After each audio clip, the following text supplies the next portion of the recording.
ராமேஸ்வரம் பாலம் ரொம்ப சூப்பராக இருக்குது பார்த்துங்க.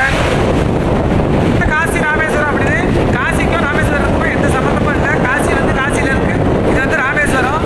ரொம்ப தூரம் காசிக்கும் ராமேஸ்வரமும். இதான் பாம்பை பாலம். பாம்பை பாலம் காற்று ஆளை தூக்குது.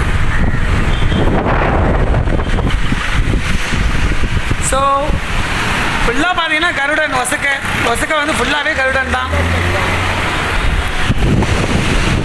ஃபுல்லாகவே பார்த்தீங்கன்னாக்கா இந்த ராமேஸ்வரம் பாலத்தில் கருடன் தான் ரொம்ப வட்டம் அடிக்கிறாரு. ஸோ கருடன் நீங்கள் பாருங்களேன்.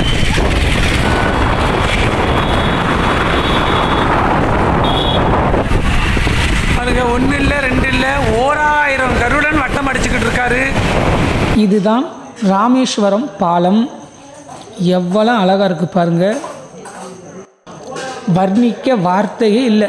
அவ்வளோ சூப்பராக அவ்வளோ பிரம்மாண்டமாக இருக்குது, பார்க்குறதுக்கே கண்கொள்ளா காட்சி. அந்த கடலில் தெரிகிற அனைத்து படகுமே மீன் பிடிக்கிற படகு. ஒரு படகு 2 படகு இல்லை, 1,00,000 படகு இருக்குது. ஃபுல்லாக அந்த பாலத்தில் ஏறினதுலேருந்தே படகு அந்த மாதிரி தான். பக்கத்தில் நிறையா இருக்குது, நடு கடல்லையும் கிடக்குது. எத்தனை படகுன்னு தெரியல, எண்ணவே முடியாத படகு. இந்த பாலத்துக்கு பெயர் ராமேஸ்வரம் பாம்பன் பாலம். ஃபுல்லாகவே அந்த கடல் நீர் அப்படியே தெளிஞ்சு போய் பச்சை பசேர்னு பார்க்குறதுக்கே கண்கொள்ளா காட்சி. அப்புறம் காற்று, செம்ம காற்று.